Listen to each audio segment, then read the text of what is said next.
Level 4 is the anointing of confrontation, and this is the level where anointing costs you in public. Picture the scene: Mount Carmel, Elijah standing alone against 450 prophets of Baal and 400 prophets of Asherah, the entire nation of Israel watching. King Ahab watching, and Elijah steps forward and makes a challenge that sounds, by every human measurement, completely unhinged. Call on the name of your God. I'll call on the name of the Lord. Whoever answers by fire, he is God.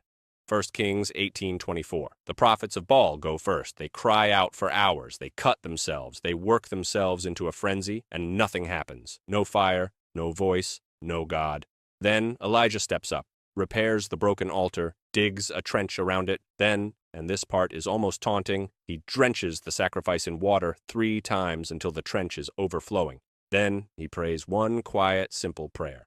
Fire falls from heaven, consumes the sacrifice, the wood, the stones, the soil, and licks up every drop of water in the trench. 1 Kings 18:38.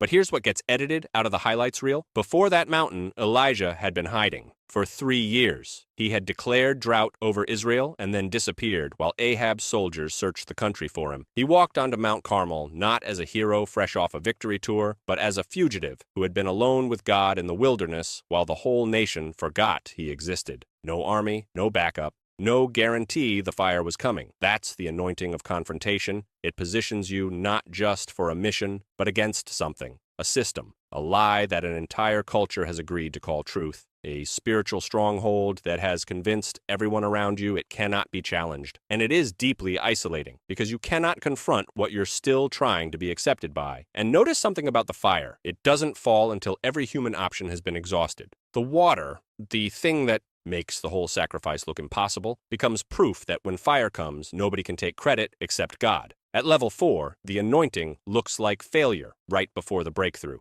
The problem gets worse before it gets better. The opposition gets louder before it collapses. And every rational voice around you is saying, the fire isn't coming. Stand anyway. And here's the part that will completely surprise you. Level 5 arrives right after the fire, right after the victory, right after the mountain moment everyone will talk about. And it is the most invisible, the most thankless, and the most quietly powerful level on this entire list. Most people who are called to it abandon it for the saddest reason imaginable.